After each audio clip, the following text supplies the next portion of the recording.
अल्हम्दुलिल्लाह अल्हम्दुलिल्लाह ओके अल्हम्दुलिल्लाह। चलिए हम अल्लाह के नाम से इसका बाकायदा आगाज़ करते हैं 1-2 मिनट। औज़ु बिल्लाहि मिनश शैतानिर रजीम बिस्मिल्लाहिर रहमानिर रहीम अल्लाहुम्मा सल्लि अला सय्यिदिना मुहम्मदिन नबिय्यिल उम्मी व आलिहि वस्सहाबिहि व बारिक वसल्लम। लास्ट हमने सेशन जो 7 किया था उसमें हमने नबी इस्लाम की जो ग्लाइडिंग थी उसके बारे में हमने पढ़ा था। अब हम इंशाल्लाह नबी इस्लाम की जो है वो गारे हिरा में क़याम पर और उन पर जो पहली वही नाज़िल हुई थी उसके बारे में हम जो है ना वो देखेंगे इंशाल्लाह ताला। मोहम्मद सल्लल्लाहु अलैहि वसल्लम गारे हिरा में अक्सर जाया करते थे और वो सम टाइम जो है वो बहुत लंबे अरसे तक क़याम फरमाया करते थे और सम टाइम तो वो एक एक महीने तक वहां पर रहते थे। वो अपने साथ कुछ जौ खजूरें और थोड़ा बहुत जो पानी है वो ले जाया करते थे और वहां पर अपना वक्त जो है वो तन्हाई में गुजारते थे। सो उसी दौरान एक दिन हजरत जिब्रील इस्लाम उनके पास आए और गारे हिरा में जो पहली नबी इस्लाम की जिब्रील इस्लाम के साथ जो मुलाकात थी वो उनकी अपनी असल हालत में यानी एंजेलिक फॉर्म में हुई थी। फरिश्ते की जैसे वो फरिश्ते थे उसी हालत में इन्होंने देखा था, क्योंकि हजरत जिब्रील इस्लाम उनको इंसानी सूरत में भी तशरीफ लाते थे। तो लेकिन जो उनकी पहली मुलाकात थी नबी इस्लाम की, पहली वही जब आप लेकर आए जिब्रील अलैहिस्सलाम, तो वो एंजेलिक फॉर्म में यानी एक फरिश्ते की फॉर्म में ही आए थे, फरिश्ते की शक्ल में अपनी असली शक्ल में तशरीफ लाए थे। उम, मोहम्मद सल्लल्लाहु अलैहि वसल्लम के पास जिब्रील अलैहिस्सलाम आए और उन्होंने कहा इक़रा। मोहम्मद सल्लल्लाहु अलैहि वसल्लम से जिब्रील अलैहिस्सलाम ने कहा कि इक़रा पढ़िए। अरबी में इक़रा के दो मायने हैं, एक तो ये है रीड और दूसरा है रिसाइट। रीड का मतलब होता है देख के पढ़ना और रिसाइट का मतलब होता है अ, आपसे कुछ कहा जाए और आप उसको रिपीट करें। यानी मैं आपसे कहूँ कि आप कहें बिस्मिल्लाह और आप मेरे सुन के मुझे बोलें बिस्मिल्लाह, तो ये रिसाइट होता है। तो अरेबिक में इसके दो मतलब हैं, देख कर पढ़ना और पढ़े हुए को या सुने हुए को रिपीट करना। तो मोहम्मद सल्लल्लाहु अलैहि वसल्लम की पर्टिकुलर सिचुएशन में इसके मायने जो है वो रिसाइट के ही हैं। तो जिब्रील अलैहिस्सलाम ने जब मोहम्मद सल्लल्लाहु अलैहि वसल्लम से फरमाया कि इक़रा, तो मोहम्मद सल्लल्लाहु अलैहि वसल्लम ने फरमाया कि मैं नहीं पढ़ सकता। तो उन्होंने जिब्रील अलैहिस्सलाम ने फिर मोहम्मद सल्लल्लाहु अलैहि वसल्लम को ज़ोर से पकड़ा और दबाया और कहा कि इक़रा जानता। ये सिलसिला 3 मरतबा हुआ। तो आखिरकार जिब्रील अलैहिस्सलाम ने पहली आयत की तिलावत की जिसके बारे में हम जानते हैं कि इक़रा बिस्मि रब्बिकल्लज़ी खलक़, खलक़ल इंसाना मिन अलक़, इक़रा व रब्बुकल अकरमुल्लज़ी। यानी अपने रब के नाम से पढ़िए जिसने के पैदा किया, जिसने इंसान को पैदा किया जमे हुए खून से, और अपने रब के नाम से पढ़िए कि जो बहुत करीम है, करम वाला है। ये मोहम्मद सल्लल्लाहु अलैहि वसल्लम की जिब्रील अलैहिस्सलाम से पहली मुलाकात थी। आप सल्लल्लाहु अलैहि वसल्लम इस वाक़े से बहुत घबरा गए और डर अल्लाह से फरमाया, ये नबी अलैहिस्सलाम का कौल भी बहुत हम सबको मालूम है, ज़म्मिलूनी ज़म्मिलूनी, कि मुझे चादर उड़ा दो, मुझे चादर उड़ा दो। रसूलुल्लाह सल्लल्लाहु अलैहि वसल्लम इस वाक़े से डरे हुए थे और एक उनके ज़हन में था कि कोई जिन या जादू गरों की जो है वो कोई कार्रवाई ना हो, जादू वगैरह का असर ना हो। सो रसूलुल्लाह सल्लल्लाहु अलैहि वसल्लम ने ये सारा वाक़या खदीजा रज़ी अल्लाह को सुनाया। तो उन्होंने मोहम्मद सल्लल्लाहु अलैहि वसल्लम को तसल्ली दी और खदीजा रज़ी अल्लाह ने फरमाया कि अल्लाह ताला जो है वो आपका साथ कभी नहीं छोड़ेंगे, क्योंकि आप सिला रहमी करने वाले हैं, गरीबों की और नादारों की मदद करने वाले हैं, आप मेहमान नवाज हैं। अल्लाह ताला जो आपकी हिफाजत करेंगे। तो रज़ी अल्लाह ने आप सल्लल्लाहु अलैहि वसल्लम को इन अल्फाज के साथ तसल्ली दी। फिर वो मोहम्मद सल्लल्लाहु अलैहि वसल्लम को लेकर अपने नौफल को आपका कज़न कहा गया और कहीं आता चचा भी कहा गया, खदीजा रज़ी अल्लाह का। तो एनी हाउ क्योंकि वर्क़ा बिन नौफल जो थे वो बहुत पढ़े लिखे और लर्नड आदमी थे, تو اس لیے خدیجہ رضی اللہ تعالیٰ عنہا جو ہیں وہ ورقہ بن نوفل کے پاس نبی علیہ السلام کو لے گئی. اب نبی علیہ السلام کی جو اس واقعے سے پہلے تک کی پوری پرسنالٹی ہے وہ ایک پورا مکمل پروگرام ہے جس میں علم کا، پھر دعویٰ کا، عبادت کا، یہ پرسنالٹی کو کمپلیٹ کر کہ وہ نبوت سے پہلے تک یہ تمام جو تینوں چیزیں تھیں، دعویٰ کے لیے تیار اللہ تعالیٰ نے کیا، پھر عبادت جو وہ غار حرا میں جا کے جو ہے وہ کرتے تھے، اور علم جو اللہ تعالیٰ نے جبریل علیہ السلام کے تھرو آپ کو دینا تھا. غار حرا میں نبی علیہ السلام کی جو تنہا پسندی تھی یا تنہائی پسندی تھی، یہ دراصل اللہ سبحانہ و تعالیٰ کی تدبیر کا ایک حصہ تھی. اس طرح اللہ نے اسلام کو آنے والے عظیم مشن کے لیے تیار کیا، جو غار حرا میں آپ تنہائی میں غور و فکر کرنے جاتے تھے. ورقہ بن نوفل اب تک کافی بوڑھے اور نابینا ہو چکے تھے، سو صلی اللہ علیہ وآلہ وسلم نے سارے واقعے ان سے بیان کیا. تو نوفل نے کہا کہ ورقہ بن نوفل نے کہا کہ یہ تو وہی فرشتہ ہے جو موسیٰ علیہ السلام پر نازل ہوا تھا. اور پھر اس نے کہا کہ آپ کو آپ کی قوم جو ہے وہ نکال دے گی. تو نبی علیہ السلام نے پوچھا کہ میری قوم مجھ اس طرح کا پیغام لاتا ہے جیسا کہ تم لائے ہو تو اسے ضرور دشمنی کا سامنا کرنا پڑتا ہے. اور اس نے ساتھ یہ بھی کہا کہ اگر میں تمہارے زمانے تک زندہ رہا تو میں تمہاری زبردست مدد کروں گا. لیکن بدقسمتی سے ورقہ بن نوفل جو تھے وہ جلدی ہی اس کے بعد فوت ہو گئے تھے. اب قریش نے نبی علیہ السلام کی دعوت پر جو رد عمل پیش کیا اس کو ہم فی الحال تو پوائنٹس کی شکل میں دیکھیں گے، پھر آگے جو ہے ہم ان کی ڈیٹیلز انشاءاللہ دیکھیں گے. ان کا مذاق اڑایا گیا تھا، نمبر 1. نمبر 2، آپ صلی اللہ علیہ وسلم کی بے حرمتی کی گئی، ان کو ایذا پہنچائی گئی. نمبر 3، آپ پر الزامات لگائے گئے اور آپ کی کریکٹر اسیسینیشن کی گئی. نمبر 4، آپ صلی اللہ علیہ وسلم کے پیغام کو توڑ موڑ کر اس کو ڈی فیم کیا گیا. پھر آپ صلی اللہ علیہ وسلم کے ساتھ مصالحت کی اور پیشکش کی گئی کہ ہم سے راضی نامہ کر لیں شرائط پر. اور پھر آپ صلی اللہ علیہ وسلم کو مختلف قسم کا لالچ دیا گیا. آپ کو معلوم ہے کہ جب ان سے کہا گیا تھا کہ تم جتنی دولت چاہو لے لو، جس عورت سے شادی کرنا چاہو کر لو. پھر آپ صلی اللہ علیہ وسلم کو مختلف چیلنجز آپ کے لیے سیٹ کیے گئے. پھر نبی علیہ السلام کو ہر طرح سے پریشرائز کرنے کی کوشش کی گئی. قریش کی شدید نفرت اور حسد جو تھا وہ نبی علیہ السلام کے کو درپیش ہوا، ان کے ساتھ ظلم و ستم کیا گیا، اور یہاں تک کہ آپ صلی اللہ علیہ وسلم کو نعوذ باللہ قتل کرنے کی بھی کوشش کی گئی. اللہ تعالیٰ خود فرماتے ہیں کہ کفار یعنی وہ جب آپ کو دیکھتے ہیں تو آپ کا مذاق اڑاتے ہیں، اور وہ کہتے ہیں کہ کیا اللہ تعالیٰ کو اور کوئی نہیں ملا تھا اپنا پیغام دینے کو تمہارے علاوہ. کیونکہ نبی علیہ السلام جب ان لوگوں کے جو کفار تھے ان کے خیال میں جو اللہ کا پیغام ہے اس کے لیے انہوں نے اسٹیچر کچھ اور اپنے خیال میں بنایا کہ کوئی فرشتہ ہوگا، کوئی اللہ کا اوتار ہوگا جو آسمانوں سے نیچے آئے گا. تو لہٰذا جب نبی علیہ السلام نے دعویٰ کا کام شروع کیا تو وہ آپ کا اس طرح سے مذاق اڑاتے تھے.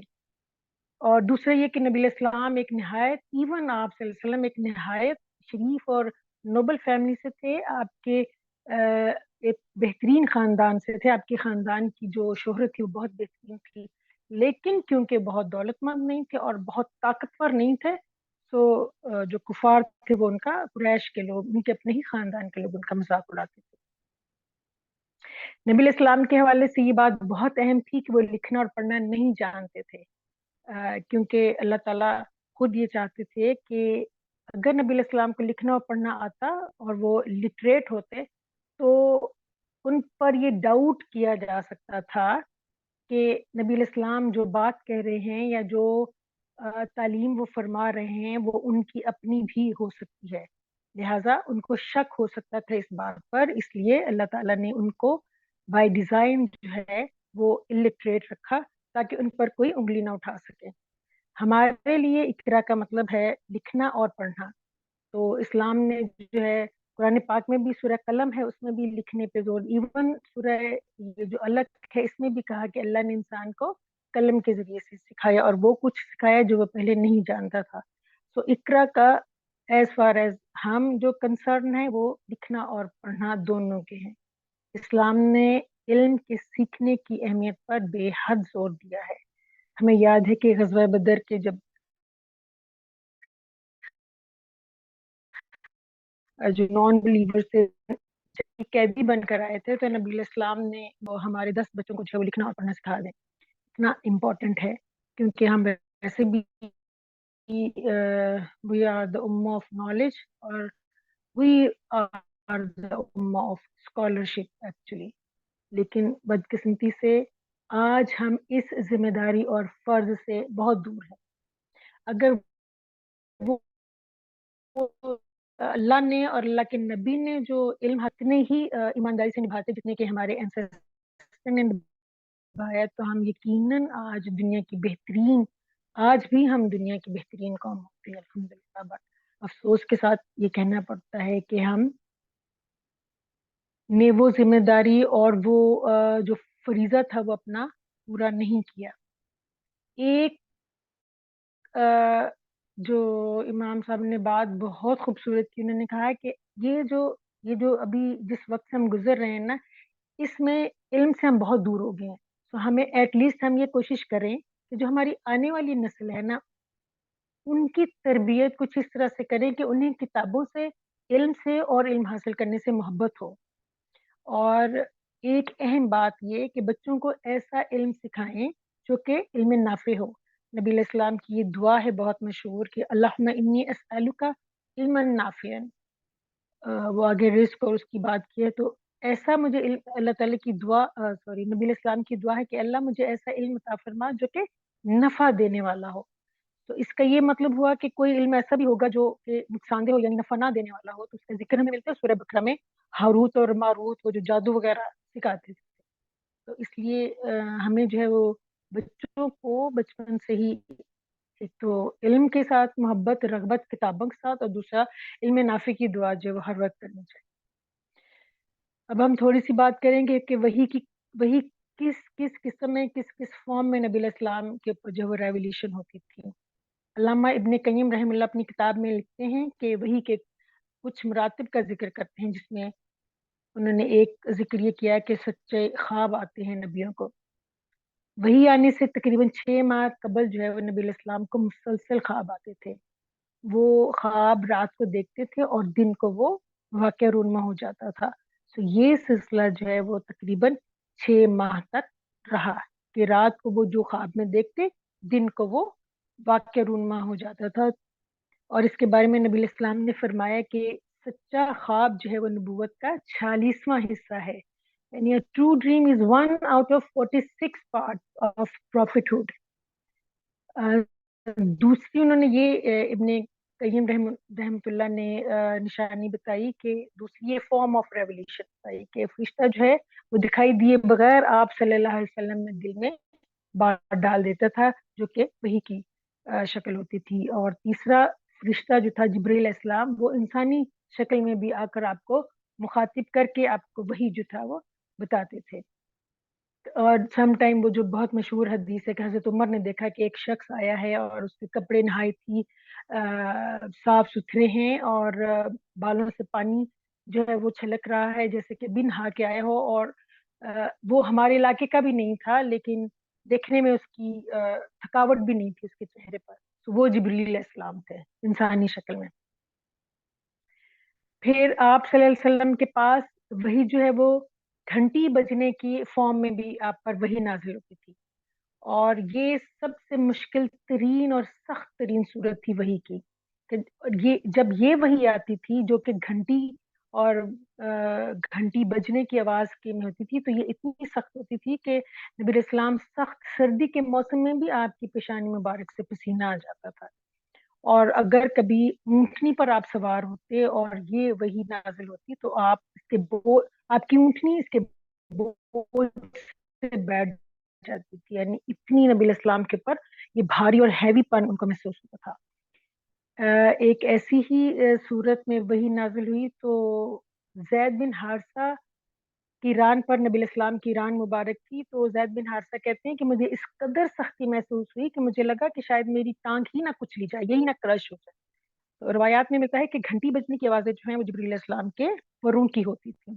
जिब्रील अलैहिस्सलाम खुद नजर नहीं आते थे, लेकिन उनकी आमद की परों की आवाज इस कदर हैवी और इतनी वो जबरदस्त होती थी कि यूं महसूस होता था जैसे चट्टानों पर लोहे की जंजीर जो है वो घसीटी जा रही है।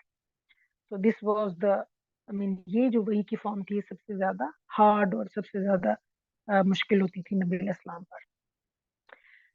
फिर नंबर 5, वो कहते हैं कि जिब्रील इस्लाम अपनी असली हालत में जो वही उनके पास लेके आते थे, और वो असली हालत दो ही दफा नबी इस्लाम ने देखी। एक पहली जो गार हिरा में आप लेकर आए, और दूसरी मरतबा सिदरतुल मुंतहा में आपने जिब्रील इस्लाम को उनकी असली हालत में देखा। और वो उस वक्त जब आप अल मिराज का वाक़या जो कुरान पाक में है, नबी इस्लाम फरमाते हैं कि मैं जब सिदरतुल मुंतहा गया तो वहां पर मैंने जिब्रील इस्लाम को देखा। उनके पर इतने ह्यूज थे, इतने ज्यादा हॉराइजन पर फैले हुए थे कि मैं जिस तरफ भी मैं नजर उठाता था तो मुझे जिब्रील इस्लाम के पर ही नजर आते थे। तो ये नबी इस्लाम ने दो मरतबा अपनी लाइफ में जिब्रील इस्लाम को अपनी असली हालत में देखा, एक वही पहली वही, और दूसरा मिराज के वाक़े पर। फिर वो कहते हैं कि अल्लाह सुब्हानहू तआला ने खुद बराह रास्त नबी इस्लाम से जो है वो बगैर किसी इंटरमीडिएट के जो है ना वो कलाम फरमाया हुआ है। वही मिराज के सफर पर नबी इस्लाम ने डायरेक्टली अल्लाह सुब्हानहू तआला से, और अल्लाह सुब्हानहू तआला ने डायरेक्टली मोहम्मद सल्लल्लाहु अलैहि वसल्लम से बात की है। और ये मामला नबी इस्लाम से पहले मूसा अलैहिस्सलाम के साथ हुआ था। तो ये वो मुख्तलिफ फॉर्म्स ऑफ रेवलेशन थी जिनके थ्रू नबी इस्लाम पर वही नाज़िल होती थी। औरतों में सबसे पहले खदीजा रजी अल्लाह ताला ईमान लाई, और उन्होंने मौत तक नबी इस्लाम का साथ दिया, और वो आखिरी दम तक नबी इस्लाम के साथ खड़ी रही। हत्ता कि उनके जो वफात की वजह भी है कि वो नबी इस्लाम के साथ जब उनका वो काफिरों ने कर दिया था, उनके साथ कता ताल्लुकी कर दिया था, तो वो गार में जहाँ पर वो छुपे हुए थे नबी इस्लाम के साथ हज़रत खदीजा, तो वो पत्ते खा खा कर जो है ना अ, उन्होंने सरवाइव किया, और फिर बुखार हुआ उनको, और उसी वजह से वो उनकी वफात हुई। अ, हमें पूरी इंसानी तारीख में हज़रत खदीजा एज अ वाइफ, मुझे लगता है कि उनकी कोई एक सिंगल मिसाल भी हमें नहीं मिलती। She such an amazing, she was such an amazing lady. हमारे लिए इतनी बड़ी मशल राह है being a woman, being a wife. हाँ, पहले जो गुलाम ईमान लाए वो जैद बिन हारिसा थे। बच्चों में हजरत अली इब्न अबी तालिब का नाम है, और मर्दों में अबू बकर सिद्दीक रज़ी अल्लाह का नाम है, जिन्होंने नबी इस्लाम पर ईमान लाए और इस्लाम कबूल किया। अबू बकर सिद्दीक का एक खास मकाम है नबी इस्लाम की जिंदगी में। उन्होंने मोहम्मद सल्लल्लाहु अलैहि वसल्लम को उस वक्त माना जब सारे खानदान ने उनको, सब लोगों ने रिजेक्ट कर दिया था, इस्लाम कबूल करने से इनकार कर दिया था, सब लोग हेजिटेंट थे। लेकिन अबू बकर सिद्दीक ने अपनी अपनी इवन अपनी सारी दौलत के साथ आप रजी अल्लाह अबू बकर सिद्दीक जो थे वो इस्लाम के दायरे में दाखिल हुए। अबू बकर सिद्दीक थे जिन्होंने मिराज को सबसे पहले माना, और अबू बकर सिद्दीक ही वो नबी इस्लाम के साथी थे जिन्होंने हर मुश्किल तरीन सफर में जिंदगी के आप सल्लल्लाहु अलैहि वसल्लम का साथ दिया। नबी करीम सल्लल्लाहु अलैहि वसल्लम ने शुरू में जो थी वो छुपकर इस्लाम की दावत दी, और ये छुपकर जो दावत का सिलसिला है ना, ये 3 साल तक जारी रहा। इसको हम डिटेल में आगे पढ़ेंगे, अभी बस मैं एक वो, हम बहुत खुद से तौर पर जो है इसका वो जायजा ले रहे हैं। अ, फिर नबी इस्लाम को जो है वो अल्लाह की तरफ से हुक्म हुआ कि अब दावत जो है अपने रिश्तेदारों को और कराबतदारों को दीजिए। ये सूरह शोरा में इसकी आयत है जिसमें आप को अल्लाह ताला ने हुक्म दिया कि अपने कराबतदारों को डराएं। नबी करीम पहाड़ की एक चोटी पर तशरीफ ले गए और सबको पुकारा।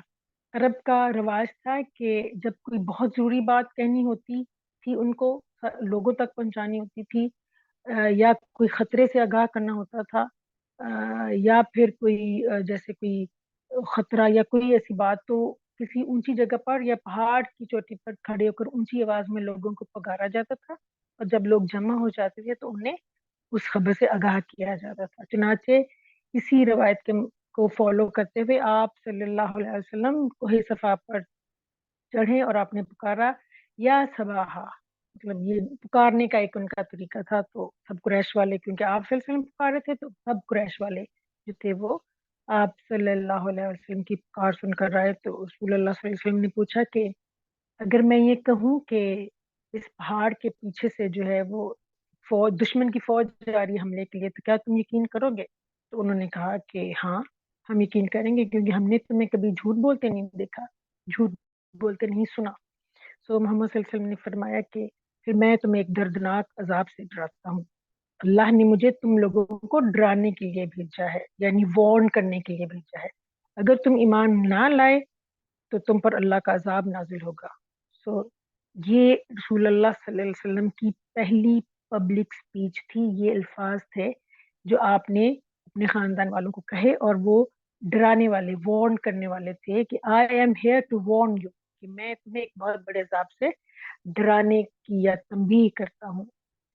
नबी इस्लाम ने कोई लंबी तमहीद नहीं बांधी, स्ट्रेट फॉरवर्ड कहा कि अल्लाह के अजाब से डराने आया हूँ। अल्लाह का हुक्म मान लोगे, अल्लाह पर ईमान ले आओगे तो जन्नत है तुम्हारे लिए, और अगर नहीं ईमान लेकर आओगे तो अल्लाह का अजाब है, हेल फायर है, दोजख है।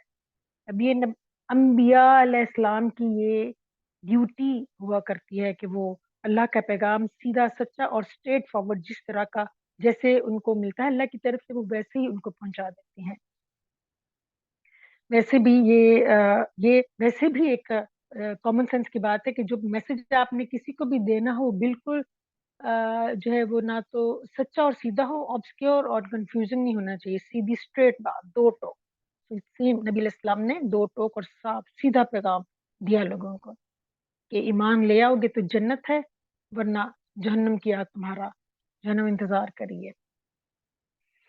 अब जब लोगों ने आप वसल्लम की बात सुनी तो उनको लगा कि शायद हम जो बुलाया है नबी इस्लाम ने, तो किसी जरूरी अहम बात के लिए बुलाया होगा। तो वो लोग अपना सारा सामान, मतलब अपना काम धंधा छोड़कर जो थे वो गए थे। तो उनको ये बात कुछ इतनी पसंद नहीं आई। इवन अबू लहब ने जो है वो आपकी शान में गुस्ताखी की, और उसने कुछ बुरे अल्फाज इस्तेमाल किए। उसने कहा कि क्या तुमने, मतलब नाउज बिल्ला, उसने पहले कुछ बुरे लफ्ज किए, फिर उसने कहा कि क्या तुमने मोहम्मद इसलिए हमें यहाँ पर बुलाया था। और वो अबू लहब इसलिए गुस्से में आ गया क्योंकि वो अपना काम धंधा छोड़कर आए थे नबी इस्लाम की बात सुनने के लिए।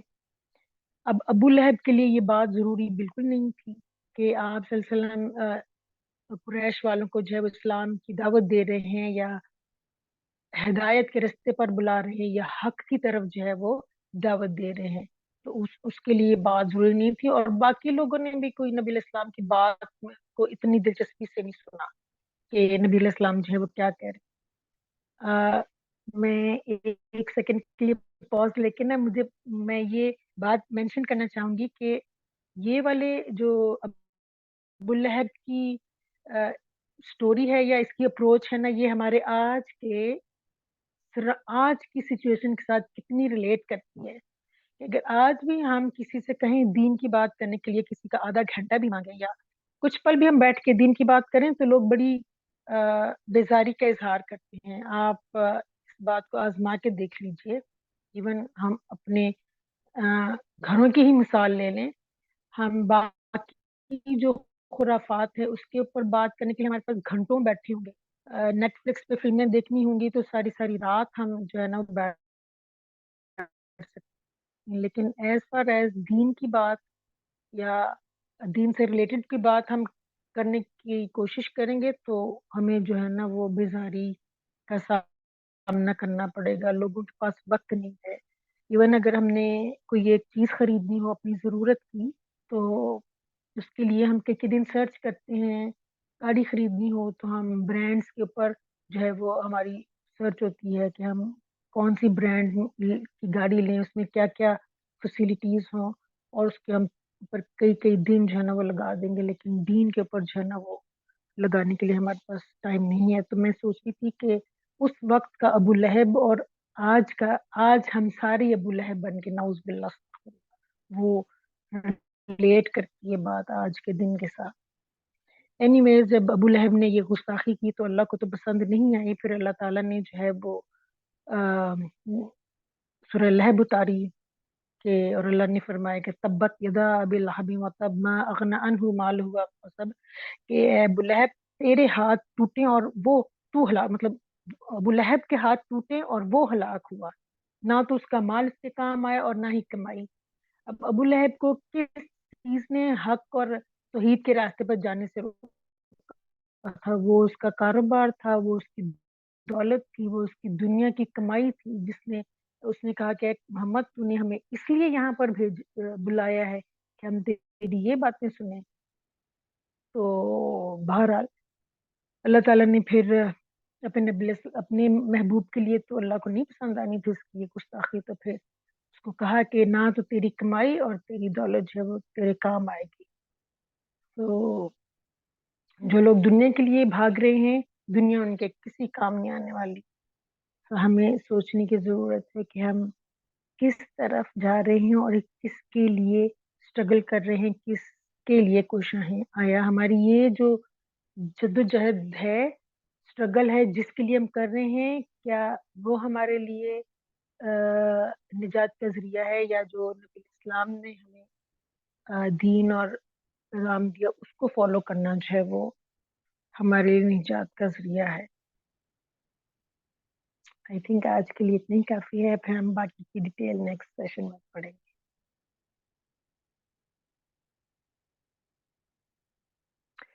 So that's all for now.